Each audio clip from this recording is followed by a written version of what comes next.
Hello everybody, this is going to be a short tutorial on making a navigation bar in Fireworks.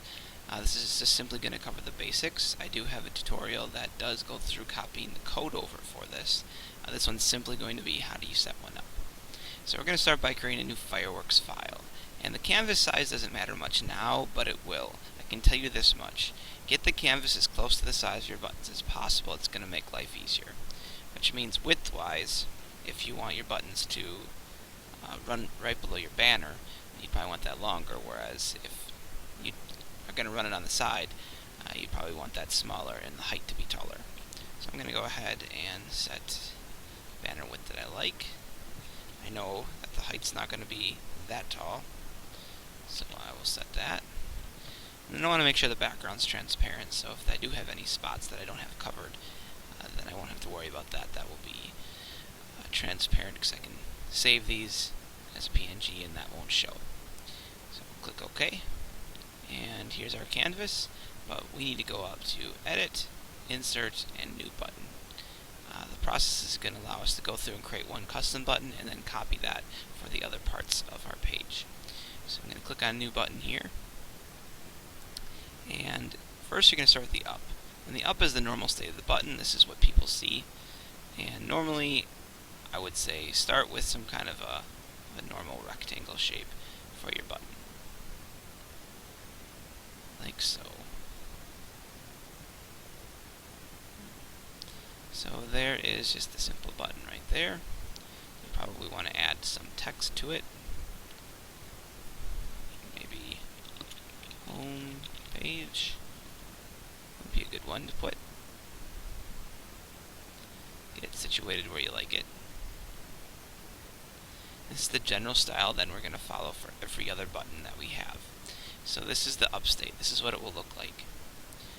Here's over. Over is when your cursor is over the button.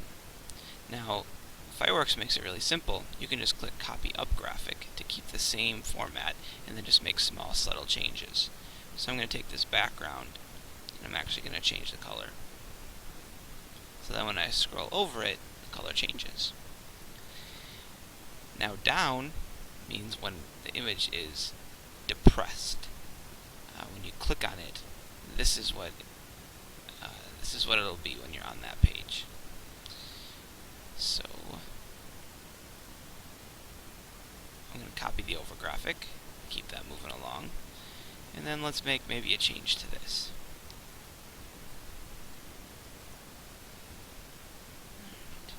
And then the last one is over well down. So while the button is down and your mouse is over it, this will be yet another appearance. So I'm going to go ahead and copy the down graphic, and we'll just make one more subtle change here. And there we go. And then make sure our active area meets our needs. It most certainly does. So then we can click Done.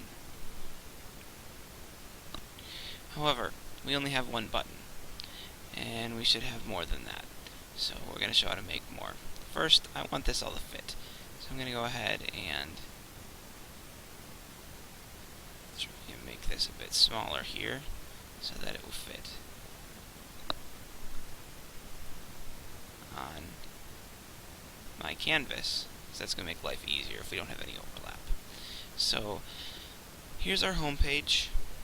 To get more pages, you simply hold down the Alt key and click and drag, and then you can make copies, exact replicas of your buttons, like so, for the other pages in your site. So this is home page, but for this one, probably going to want it to be, whatever our page 2 is. And this one, page 3. This one we could probably call page 4. And page 5. And then you can go ahead and tinker with the canvas size if you want to, so you have as little white space as possible. But the next tutorial is going to cover how to take this navigation bar we've created and get it into your website. Thanks for watching.